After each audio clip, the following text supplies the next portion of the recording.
Hey, thanks for listening. I just want to put it out there. First off, if you're listening on the website, you can actually download a mobile podcast app and listen to your phone on the go.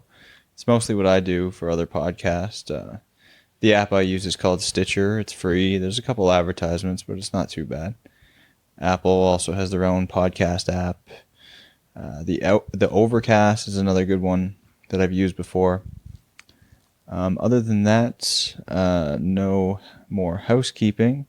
If you want to keep up with some social media stuff, I'm Curious Jord Podcasts on Instagram and Facebook. I am just Curious Jord Pod. Other than that, this episode I sit down to talk with Dr. Philip Hiscock, who is a former professor at Memorial University here in Newfoundland. We talk about folklore, like what is it basically, and how it's different from pop culture, and how some folklore can become pop culture and vice versa. We also get into a few Newfoundland traditions and beliefs and rituals, and sort of demystify their origins a little bit, or at least get into the theories about some of these strange practices here on the island. And overall, it was a really good conversation. I just want to thank Philip again for coming in, and I hope you enjoy.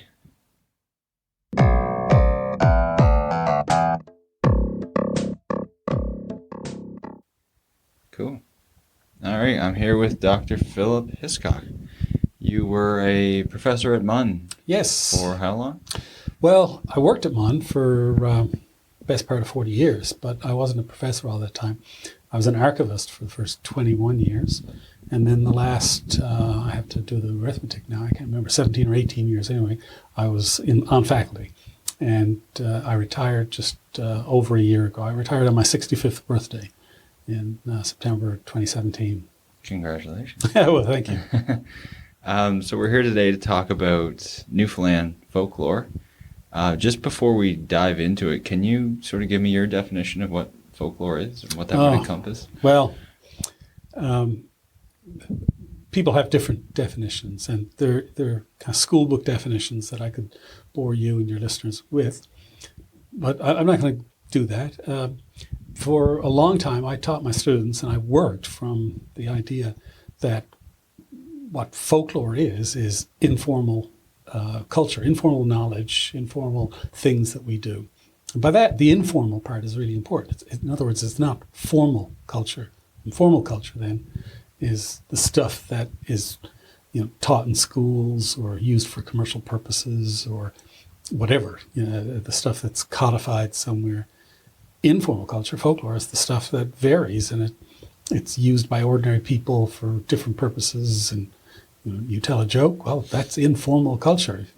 You read a script from a play, well, that's formal culture there. Now, there are informal aspects of that, but, the ends, I know where the ends of the continuum are. The middle area is all gray.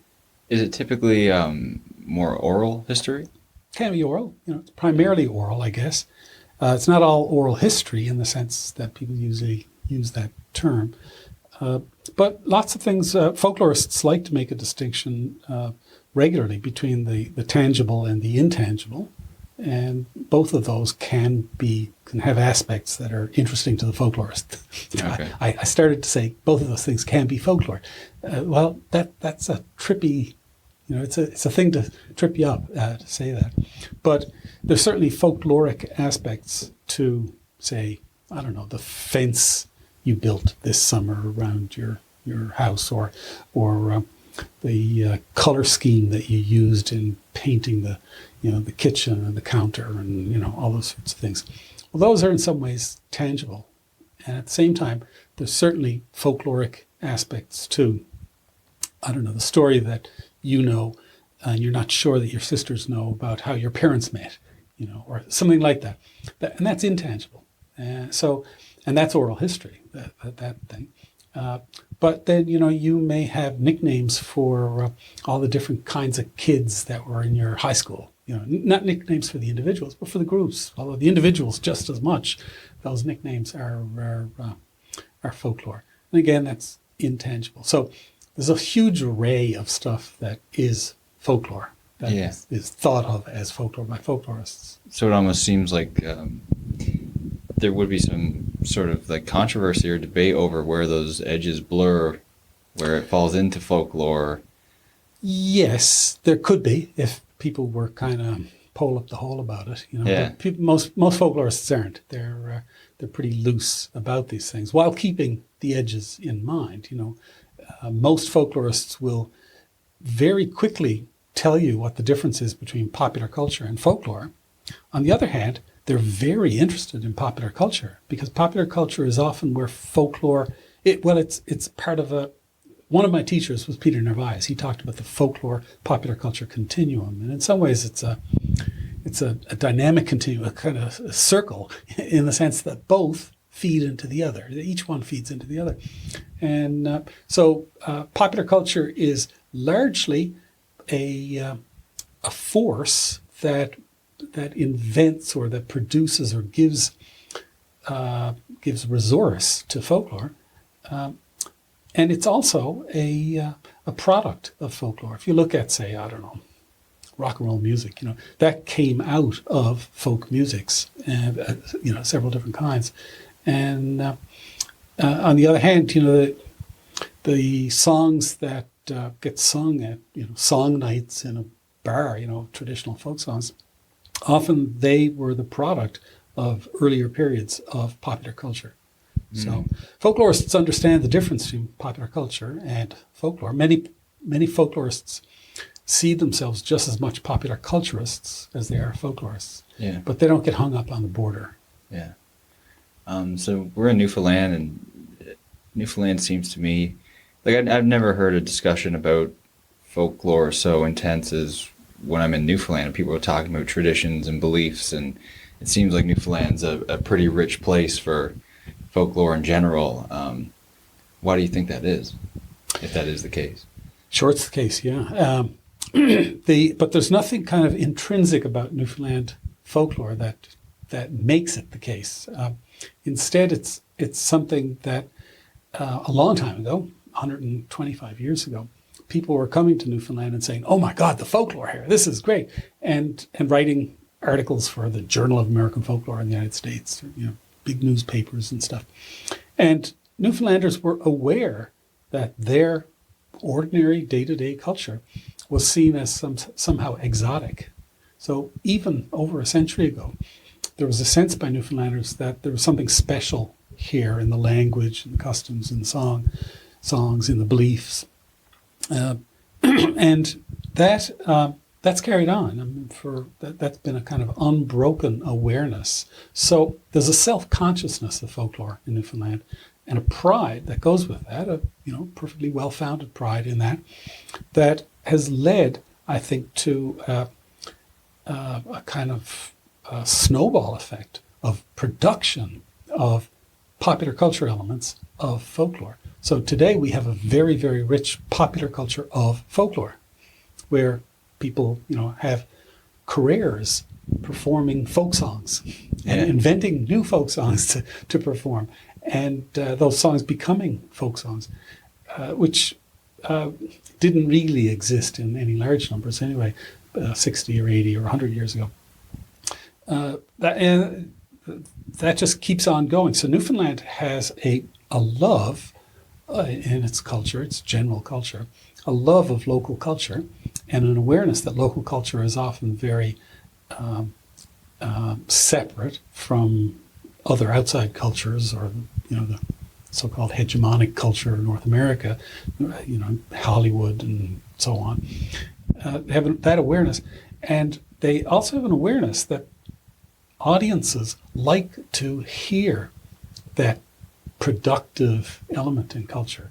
And that's true both in terms of stages, like whether it's, making a new CD at February month, for RPN Challenge, or performing at a bar or at a folk festival, as well as in daily face-to-face life. So people love to hear other people using Newfoundland words, and then kind of bouncing it around and saying, oh, well, that's not exactly what my mother used to say. She used to say, and they've got something else, and then it becomes a whole conversation in itself, and it's partly built on a pride in and a strong sense of cultural separateness. Do you think that separateness is largely due to the fact that we're on an island here? You think Perhaps. symbolically, I think that plays a role in it? Certainly symbolically. So you get remakes of songs like the Brendan Behan song, Thank God We're Surrounded by Water, about Ireland, came here. Tom Cowell rewrote it into a Newfoundland one, which Joan Morrissey made so popular and which keeps getting resurrected 50 years later. The islandness of Newfoundland is really important to Newfoundland. Just take the ferry to Blanc Sablon and go up the road up the south coast to Labrador. There's no sense of islandness there, but there is a strong sense of linkage and a strong sense of difference from Newfoundland culture. Labrador culture, you can't say is because of its island nature. Yeah. But Newfoundland, to some extent, when Newfoundlanders think of themselves as Newfoundlanders alone, leaving aside the fact that they're brothers and sisters in Labrador, then I think the island is part of it. I have heard people lament the fact, for instance, that we just got joined to the North American electric system through the cable across the Cabot Strait, because they felt we're no longer completely isolated in that etymological sense. That's some serious lament right there. That's right, yeah. Now, perhaps they were joking, perhaps it was meant as just, drop it into the conversation and move on. But the fact that it can be even said suggests that there is a pride in that islandness, just as there is a pride in the half-hour difference in the time zones and so on.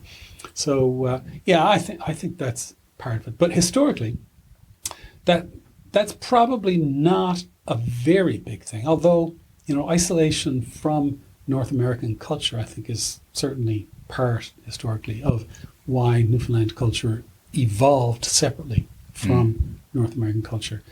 The fact is, Newfoundland had an economy that was more closely connected, in many ways anyway, to Europe than it was to North America. And it's partly, because of the resource nature of the Newfoundland economy for centuries. It's fish, and the fish was selling primarily back in Europe. Later on, it developed other markets through the European trade to the Caribbean and so on. But it never really had a big market into Canada. There were people who were selling, say, potatoes from Placentia Bay, who were selling them to Canada. But that wasn't a big trade. People had family. By the time of the mid-19th century rush from Ireland into America, the connections were being made between Newfoundland and America through Boston primarily. And so by the end of the 19th century, there were lots of family connections into the New England states. And different parts of the island of Newfoundland had different kinds of connections. So, early on there were lots of family connections into Boston, and that was retained really up until the early 50s when it switched into Canada. And parts of, say, Conception Bay had more connections down into New York City or New Jersey, again for work things. In the same way today, so many people over the last 15 or 20 years, so many people have had family members who commute back and forth to Alberta to work in the oil fields up there. People had relatives who would, to some extent, commute once a year to say New York City to work in the steel ring, the building of the big skyscrapers and so on. But largely Newfoundland was culturally separate, and the schooling system was more like Britain. Now, as the American mass media system grew, say at the end of the 19th century, with telegraph wires bringing in news stories. So on the newspapers started to look more and more like North American newspapers.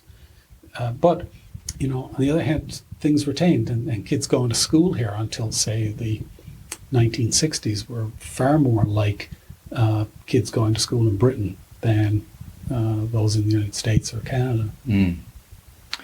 I was wondering too about just before when we were talking about the differences between pop culture and folklore. Would you consider like folklore to be a living thing that's always being contributed to, like even at this moment, even tonight, like, or is it something like when you're teaching a class or when you were teaching, how would you decide what you would classify as folklore and then teach? Like, where does the line stop, or is it? Yeah, it doesn't, is the short answer. It's a big gray line, or a big gray area that gets increasingly black or increasingly white, towards pop culture or folklore. I often, in teaching, used, particularly when I was teaching the Newfoundland course, and for that matter, the folklore language things that I taught as well. But take the Newfoundland Folklore, Newfoundland Labrador Folklore course that I taught for many years. I would often use popular culture things, but then I would use them to show how folklore contributed to it, how folklore in some ways made it what it was, and how folklore came out of it. So you get, say, I'm trying to think of a song out of the, and my mind is flicking back and forth among different possibilities here. Let me just take one. How does it go? I'm trying to remember the name of the man from Conceptually North who wrote this, and I can't think of his name, which is too bad. The Light and Power Boys. And that's a song based on a country western song from the early 50s. So this is the man who wrote the Light and Power Boys, who knew several songs that he thought were applicable to his desire to kind of honor the men who would go around after a snowstorm and work in the snowstorm, in fact, and get wires restrung, get power back on, and so on. And it was a lighthearted song. He recorded that in his own house, and it went out to a radio station, and then it went on a record, and then people were buying it, and so on. So there was an element of commerce in it, and there's an element of popular culture in the sense that it's in a sense a parody of some famous popular culture songs. But there's that local element and that ability to modify things and turn them to a new purpose. That's so important. You asked about is folklore just being modified all the time? And yes, and that's in some ways that's the very difference.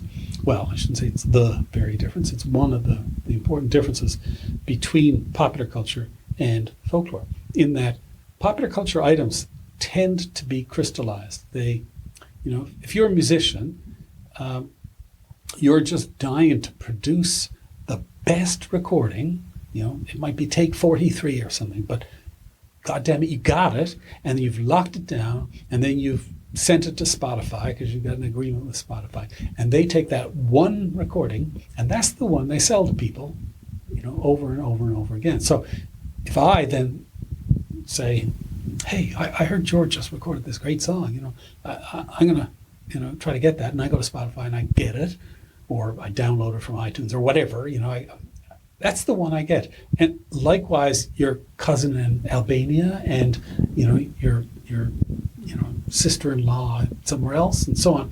And everybody is getting that exact same performance. Now, if you then sing this, or say your sister-in-law starts singing it in, wherever she is, in Rome, and she's heard your version, but now her version, and she's performing it, and she's performing it every night and twice some nights because she gets a standing ovation every time, and she sings it at parties, and other people pick it up. Every one of those is different. And that's where the big difference lies between folklore and popular culture. So her source was popular culture in a sense, even if it was her brother-in-law who sang it. But she's performing it in these folkloric ways, in these face-to-face ways, and everyone is different. And she may pass it on to someone else who may mishear a certain word, and put in something else. There's a nice article, I mentioned Peter Narvaez. Peter wrote a nice article about Ron Hines' song, Sonny's Dream. And Ron was really tickled by the fact that people learned his song, not from him, but from other people singing it, and then misheard or couldn't make sense of things and changed the words. And so the song came to be other things to other people. And he said to Peter, and this was the beginning of Peter's article, I think I wrote a folk song. Okay. And the idea was that all these people are singing my song, but it's not at all the song I wrote. Well, it's not completely the song I wrote. It's something else. Yeah. So it entered folklore and started morphing the way folklore does. And folklore, if it's successful, will continue morphing for centuries or millennia. And so some of the folklore that we folklorists look at is old stuff. Lots of it, like we've been talking about, is not old at all. But some of it is old. And when we look at how it's made it through all those years, all those generations of tellers, we see that it's through morphing to fit current conditions. And so things get changed over time. They get changed sometimes in subtle ways.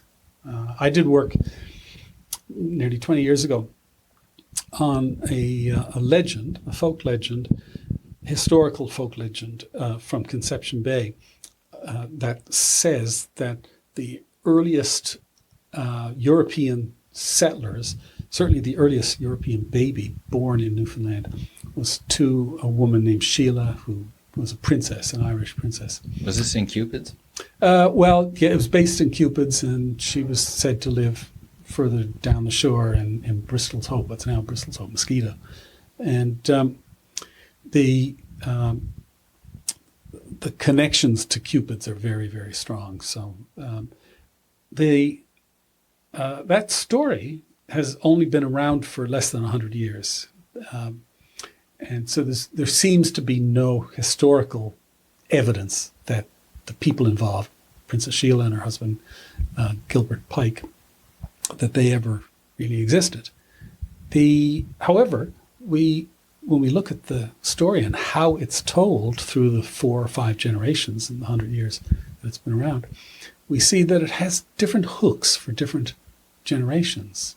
And there's the hook today of kind of this very strong woman who was a wonderful role model for young women, a woman who took control of her community when it needed it, and a woman who led people and brought about education and all sorts of things. And then in earlier generations, it's about fighting pirates, and just the popular culture of piracy was around in the 30s, 40s, and 50s, and so she and her husband fought and sometimes won and sometimes lost against pirates. And in earlier periods again, then it was about how Newfoundland was based in this marriage, this fruitful marriage, which came from Irish Catholics and English Protestants, and how Newfoundland needed to get past its Roman Catholic or its Protestant wars and come together as a single population. So it had all these meanings and others besides.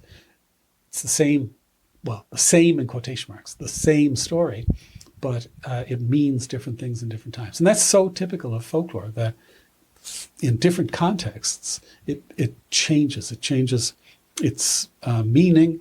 Sometimes it changes its form. That's cool. It's almost like people singing the same song, but in different ways, right? It's well, the same sure, song, with different meanings. And yeah. So a song that that might be sung to a bunch of young adults might be seen as highly sexualized, but sung to children, it becomes just this, wow, this mystical story of good and bad or something. And I'm actually thinking of one in particular, and that's when Great Big Sea did Roll Me Over Next to the Wall, Captain Wedderburn. They called it just Captain Wedderburn. It's a highly sexualized story about an encounter between two willing participants. And, it's a lovely story for the end of the 20th century and the beginning of the 21st century. However, it's an old song and, hundreds of years old. And in the older forms, it's about a rape by someone who appears to be the devil. And the woman essentially fends him off with being smarter. So the same song, sort of, but with completely different meanings in these different contexts. Yeah, it's interesting how it's almost like the morals of the generation are projecting onto the meaning of the story or the meaning of the song or whatever the piece of folklore happens to be. I don't think there's any almost involved in that. I think it is precisely that. Yeah, I think you've hit on it.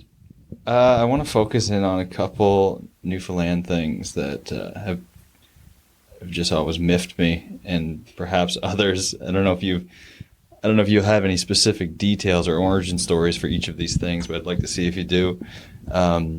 Mummers has always been an interesting tradition. Mm-hmm.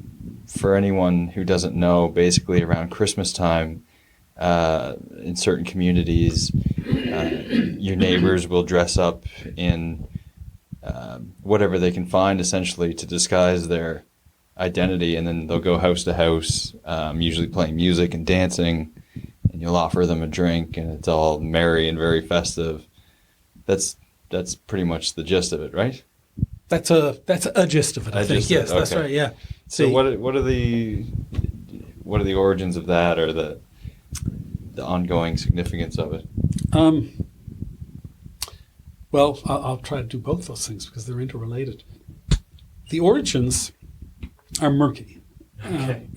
Now we know that they're quite. This is an old custom. It's an old custom that's in no way unique to Newfoundland, and it has second or third or fourth cousins in customs in Northern Europe and Eastern Europe even today. It's something that goes back to medieval times. It has again cousins in some other kind of masking ceremonies and some other world turned upside down ceremonies that we've seen over the last several hundred years in many places. But just to take the Christmas dress-up thing, here in Newfoundland, it has two major names. There are other minor names, Mummering and Jannying. And Jannying tends to be a word, or the Jannies as the noun, tends to be the word used in parts of Newfoundland that are not particularly Irish. In other words, they are particularly West Country English. And we might talk after about West Country versus Irish culture in Newfoundland. In some parts of Newfoundland 100 years ago, it was said that, only the Catholics go mummering. Or in some other parts, only the Protestants go mummering. And it was seen by many people as one, an ethnic, two, a religious, and three, a class-based distinction. And it was never universal.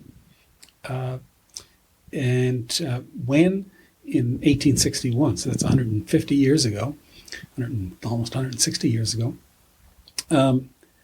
some mummers killed a man in the Bay Roberts area. First of all, the churches, primarily the Protestant churches, and then the government became really upset and tried to outlaw it. They succeeded in restricting it, and that restriction worked very well for a short time in some places. It continued to work very well just by class bias, I guess, in some other places. So, for instance, St. John's the core part, and certainly the newer parts of St. John's, had very few mummers through the 20th century. Some of the older parts of St. John's, not downtown primarily, but some of the older neighbourhoods, out the Portugal Cove Road, the Battery, the Mundy Pond area, mummering continued unabated all through the 20th century. But in most local communities, the farther from St. John's, the more likely, mummering also continued unabated. You asked about whether Newfoundland folklore was related to its being an island, and I started to talk a bit about isolation, the concept of being an island. Isolation is part of why mummering continued in Newfoundland, and it did not continue in some other parts. Newfoundland was a nation, or a conglomeration of communities and regions which didn't always speak very far to one another. They spoke to the next one and the next one on, but there's a great deal of very local development in lots of folklore. Mummering became a way to deal with that fact that you hardly ever saw anyone from outside the community.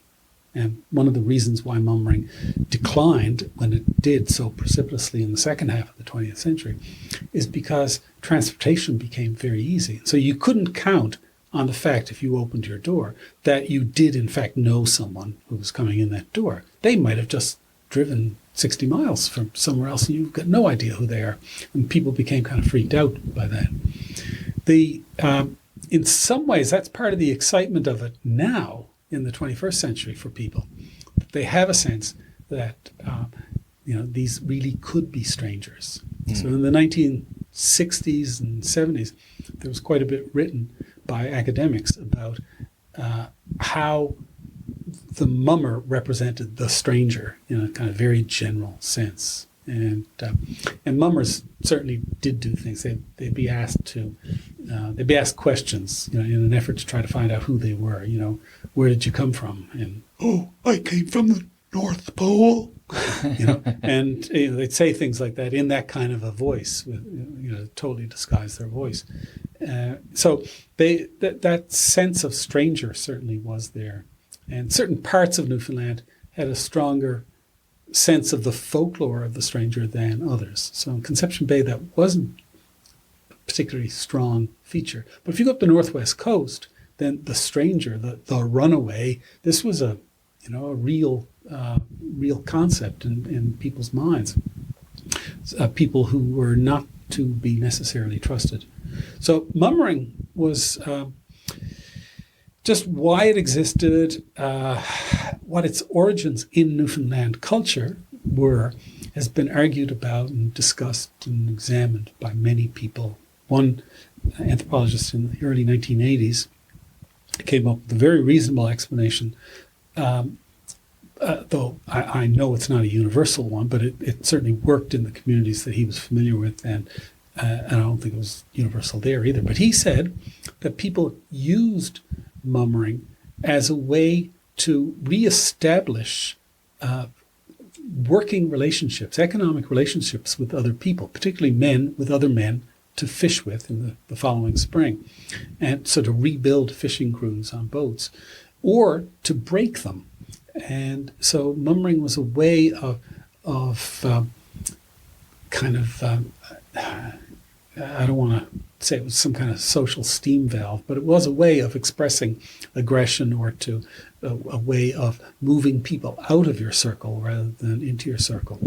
And I'm sure that was done. So what you come away with we're at the end of the second decade of the 21st century now, and we look back over 50 or 60, 70 years of people talking about mummering, trying to make sense of it. What you come away from all that with is a sense of the multiform nature of the function of mummering. In other words, it did a lot of things. People did it for lots of different reasons. Yeah. Some were doing it to, just get out of the house, they're bored and stretch their legs. Some were doing it to surprise someone who didn't expect it. And some were doing it to get laid. And some were doing it, there are lots of different reasons and there still are lots of different reasons for doing mummering. And there's no single one. And that's one reason why it was so successful. And I won't go off on a speech about Russian folkloristic theory, but, modern folklore theory doesn't like to ever say there's a single function of anything, that things are successful when there's multifunctionality. Yeah. And I think mummering is a really good example of that. That's cool. I was, coming into it, I was hoping to get, this is where it started, this is why we did it. But, I mean, it's all those, I hadn't heard those theories before, so that's kind of cool, too. We know that there were mummers' masks brought here in 1583 or whenever it was Sir Humphrey Gilbert landed here. And so, what's that? That's 435 years ago. And whether, though, his mummers' masks were being used in the way that we think, based in our very heavy understanding and knowledge of the 20th century, is another question. And I suspect we'd be wrong to think that. But what we start seeing mummering in the reports here in a big way at the end of the 1700s. So that's not to suggest that it just started then, but it was certainly widespread enough that it was a matter of note by people by then. We see very similar mummering in the West Country of England in the 19th century as here, and often with the same trappings and so on. So we know that it came from Ireland. We know that it came from England. We know that the English and the Irish forms are related to other European forms. And beyond that, I shouldn't say we don't know. I don't know. There may be someone who's putting together a book on the prehistory of Newfoundland mummering. That would be very nice, and I look forward to that. Yeah, that'd be cool. So I work for a beer company and deliver beer on the Southern Shore. Mm-hmm. So every Wednesday and Thursday, I get to drive down to almost Cappahayden, basically. And I love looking. Clearly, you don't live there, because you would have said I drive up to Cappahayden. Yeah, up the shore. Right. I still make that mistake from time to time, even though you're going down geographically. Well, in modern sensibility, you're going down. Yeah, that's another great Newfoundland language thing. It's up is down, down is up with regard to the shoreline.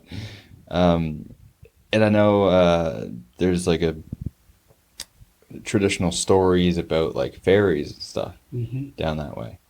And I'm not sure if fairyland is, not related. Different spelling, I knew that, but And the origin is different. Fairyland comes from, it's a Portuguese word. That's the earliest spellings of it that we say, farillon. And to be honest, I can't remember the exact meaning of it, but it's something like headland. It's the biggest headland there. It is right there. Yeah, out to the lighthouse and so on. So that's the origin. However, how the Portuguese word got into English and then pronounced, by some as Fairyland. If you're from Fairyland, you don't say Fairyland, you say Furland. Furland. Yeah. It's a little different. And but for other people, and people have been making jokes for a long time that it's the land of fairies. And so, when fairy meant unambiguously those people out in the woods who might take you away, that's one thing. But by the middle of the 20th century, that was it wasn't unambiguous. Now it could mean some male who was effeminate by the end of the 20th century. So it became a kind of, I think people used it less, that meaning, that understanding of the meaning, which was always a joke, I think, by the way. It was always used. It wasn't used as the real historical explanation. No. So what is the deal with that tradition of fairies in Newfoundland? Fairies in the sense of whimsical woods creatures and not feminine men. Right. Yeah. Or little girls dressed in sparkly dresses and sparkly wands and stuff. Whimsical might not be the best word to use. Okay. Whimsical suggests fun and lack of fear and so on. Whereas the Newfoundland fairies have always been kind of scary. There are a couple of parallels with Mummering and fairies, by the way. And one of them is the sense of outsiders. So I mentioned that Mummering is often interpreted as a way of making the everyday into something strange and making people you know well into strangers, and then dealing with the concept of strangers. Well, in a sense, fairies are the same. And so there's been, again, a lot of academic discussion and analysis and surmise about the Newfoundland customs of fairies for the last more than 30 years. One of the nicest sets of explanations talk about land or areas that are really very familiar in our home territory, and then areas that are beyond that. They're outside, they're the strange area, and you can't really count on that for the same kind of surety of the security of self that you could in the more local areas. And that's a nice idea. But again, another one of the parallels with Mummering is that the tradition of fairies is, again, we see it in the West Country of England, we see it in the south of Ireland, two areas that Newfoundland European populations came from, and are the two major areas. But there are links then off into other European countries and their beliefs in little people or country people or wild people or whatever. And so it's a tradition that's been around a long time in European culture, and Newfoundland is one of the places where it's retained. Another one is Iceland. Iceland, it's stronger than here, and so I don't follow it really closely, but I see that Iceland has increasingly in the past 5 or 6 years been legitimizing and institutionalizing fairy belief, and in lots of ways that Newfoundland has not. Newfoundland, I think if someone said that a certain tree could not be cut down for a highway, the tree would get cut down in Newfoundland. These days in Iceland, that's not the case. The highway would be diverted around something that was clearly shown by oral historical means to be related to local fairy belief. So the fairies were always a matter of fear. You would, if you believed in fairies, and again, like so much else, it's not universal. It was never universal, these beliefs. But you would put food in your pocket. Some people said that was to protect yourself against eating their food. Others said it was to placate the fairies by feeding them. You can take it either way. And that bread was often, or that food was often bread or hardtack or something like that. Or it might have even been chocolate. Some people carried chocolate for that same purpose, or they said it was for the fairies. I better take a chocolate bar for the fairies. So, who knows? Lots of fairy belief had that kind of wink, wink, nod aspect about it. So there's some very dark interpretations of fairy belief that are so dark that you at least I think they were probably true in some cases. These really do explain things. So, for instance, there are stories of women who showed up at home beaten up, and the children being told, "Oh, the fairies had the fairies had her, and she got beaten up by the fairies," when it's clear to anyone sensible that it was probably a human being that beat her up, and the children are perhaps being protected, in someone's mind, from the reality of that aggression by being told that it's something else. And the children growing up, some of them credulously, carrying that the rest of their lives, that the fairies had their grandmother or their aunt or someone. Similarly, though not quite as dark, people who went into the woods and then had some kind of a tryst and then were late coming back and came back a little, buttons buttoned up wrong or something, might say to someone, "Oh, the fairies had me." and I went in and I lost my way and I know it was the fairies, when in fact they were just simply hiding the fact that they met a favorite person in the woods and had a good time. So, we know that fairy belief is used for lots of different reasons, or has been used. Like a lot of beliefs, it's often reported, when you look at it closely, as a belief about people's belief rather than a belief that the person reporting has. In other words... Can you say that again? Yeah. Instead of being actually a report of belief, it's a report about social views of other people. Okay. And so those people are really weird out there at the end of the road. Should they believe in fairies? That kind of thing. So we know that, we see this with witch stories as well, and other kinds of folklore. Often it's a way of talking about people that you don't want to be associated with, particularly. It's a little like the word skeet in modern Newfoundland English. I like that. Where skeet is a way of saying, I'm not like that. Yeah. I'm way cooler than that. I'm way more moral than that. I dress way better than that. I certainly don't pick up butts off the road to smoke them. I'm no skeet. So skeet is very much a class word used by middle class people about people they perceive as not middle class. Well, fairy lore has partly been used in that same way to not so much make fun as to kind of diminish or demean other people.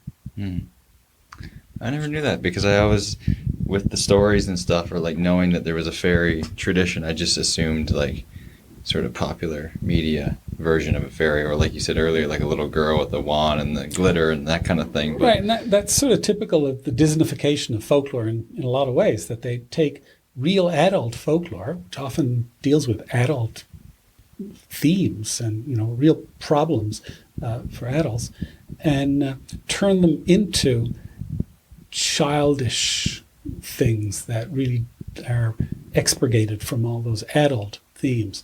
So when we look at Disney fairies, it's nothing like real fairies. I mean, the real lore of fairies. Now, I've in talking to you the last 5 minutes, I've been highlighting a kind of a disbelief, a tradition of disbelief in fairies. But there are people, I've met lots of them, who believe in fairies. And so for them, these are people who are kind of scary, but they're also kind of cute. And I know one woman who, she's now 90, when she was, she's almost 90. When she was 3 or 4, she's not sure exactly how old she was in her grandmother's garden, and she saw a little line of fairies, and kind of a mix of the popular culture and the local tradition. She was certainly scared of them, and her grandmother told her that she should be scared of them. Grandmother didn't see them, by the way, but a friend told her about them. But they were all quite short, which is quite different from most fairy lore in Newfoundland. And they were all dressed alike. And we do get that tradition, dressed alike, often with pointed hats. This is very much a popular culture image of the fairy. The folklore image of the fairy is much more likely that it will be someone who's dressed just as you and I are, and who looks just like us, same height and so on, but has these powers to stop time for you, to put you to sleep, to exchange babies, to turn babies into monsters, and so on. Wow. I don't want to keep you too long. It's almost 4 o'clock now. Well, we can go a little while longer. Just one last quick one. Mm-hmm. Tibbs Eve, is it T-I-B-B or T-I-P-P? Or T-I-B or T-I-P or, yeah. Or T-I-P-S-Y or... well, the short answer is it's December 23rd. Yeah. Much longer answer hinges on the history of this phrase, until Tibbs Eve, which is not at all peculiar to Newfoundland. It's part of the English stock of proverbial phrases going back, at least a couple of hundred years anyway, and which simply meant never. It's like there used to be a popular song in the 50s, the 12th of never, which, when people say something like a month of Sundays, or they're really just using proverbial phrases to talk about long periods of time, or never at all. Well, that's how Tibbs Eve was used for many generations, right up until around the Second World War, a little after, when in Newfoundland, somewhere in Newfoundland, I think it was down on the south coast, perhaps in Fortune Bay, perhaps on the Burin Peninsula, maybe even in Placentia Bay side, perhaps southwest coast, I'm not sure where, somebody nailed it down to December 23rd. Now, this is really interesting. One of the traditional responses to a child who, when told, when the child asks, so when am I going to get, X? And the parent says, Tibbs Eve, meaning you won't, but the child doesn't know that. Then the child, being smart, says, well, when is that? And one of the traditional answers by an adult to a child who'd ask that is neither before nor after the New Year. Or there was a series of these that were related to the Christmas season. Now that's one sideline point. Another sideline point is there's a whole tradition of extending traditional seasons. So, TGIF, thank God it's Friday, where people down tools at noon and go off to the bar or something, or the idea that you shouldn't start anything new on a Friday. In other words, you quit work. Once you finish something Friday, you quit work and go home, and so on. Saint Monday was a 19th century thing in industrial Britain, where workers wouldn't show up after the weekend, after Sunday, because they were celebrating Saint Monday. I like that one. or St. Sheila's Day, not related to Sheila Nagara that we were talking about earlier, but St. Sheila's Day is March 8th. She never existed. March 18th, I'm sorry. She never existed. But she was a good explanation for people who drunk too much on St. Patrick's Day and then couldn't get to work the next day. So there are all these traditions of extending seasons. Now, Tibbs Eve, if you were an old-fashioned Christian of the sort that there are very few today, there are some, you would have seen Advent as being a penitential season, not very much different from Lent in that sense. You gave up things, you didn't party wildly. There was a whole lot of things associated with Advent that were also associated with Lent. Advent ends, technically, liturgically, at midnight on Christmas Eve. And so for lots of people here in Newfoundland, Christmas began midnight, Christmas Eve. Lots of people still today have fish for supper, Christmas Eve, and then at midnight they break out the ham and start drinking, and they might go off to a church service at midnight and come back and then have this scoff before going to bed. That's part of this recognition of the fact that the Christmas season doesn't begin until midnight on Christmas Eve, and that Christmas Eve itself is part of the penitential season. But by the 20th century, Christmas Eve was breaking down. Christmas Eve was really becoming part of the celebration, and people would have drinks in the workplace and so on. And the middle of the 20th century, we saw that penitential stuff disappearing for those Christian churches that had carried it on beyond even earlier, when many others gave that up. But you can push it further. Then, Christmas doesn't start till Christmas Eve. Well, no, there's this Tibbs Eve thing. It's the eve of Christmas Eve, and we can start Christmas then. And some people used to call it Tipsy Eve because they said, jokingly, with an elbow on the side, well, that's when you can start getting tipsy with you. That's when you can break out your Saint Pierre booze that you got. In the early part of the 20th century, lots of people would go in this time of the year. As we're talking, it's mid-November, and you'd go to Saint Pierre and pick up a shipload of booze and save it for Christmas. Well, what day would you break it open? Well, midnight on Christmas Eve if you're that way inclined, or sometime on Christmas Eve. Or if you have Tibbs Eve or Tibbs Eve, then you can do it on the 23rd.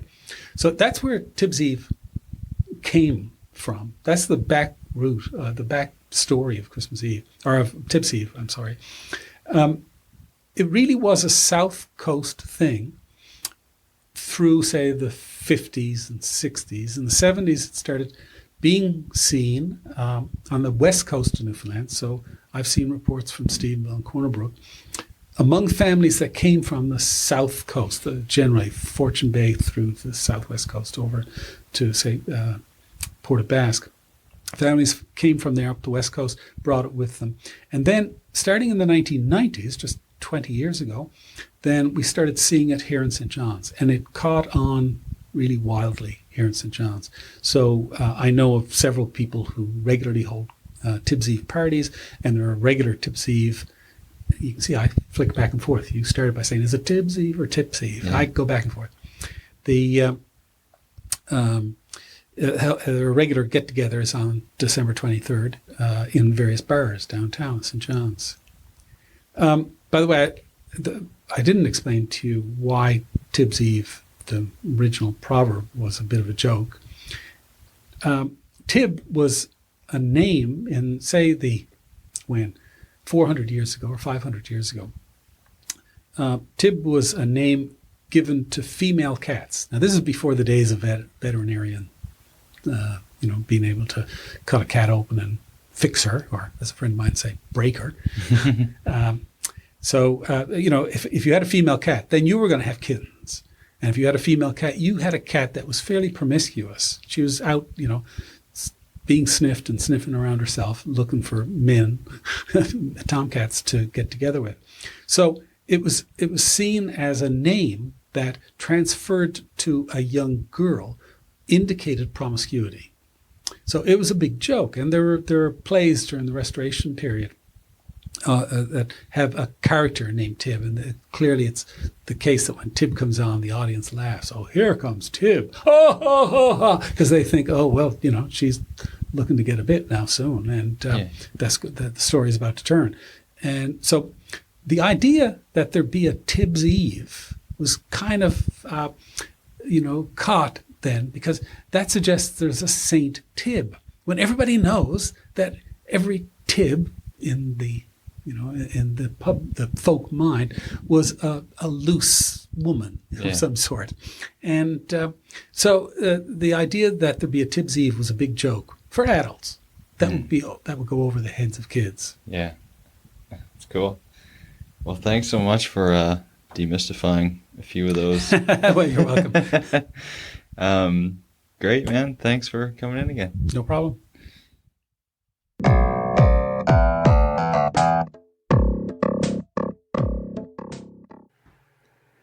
I hope you enjoyed that conversation. For any and all past episodes, be sure to search Curious Jord on your favorite podcasting app. You can also find me on any of those time-consuming and soul-sucking social media platforms by searching Curious Jord Podcast. Thanks again for tuning in.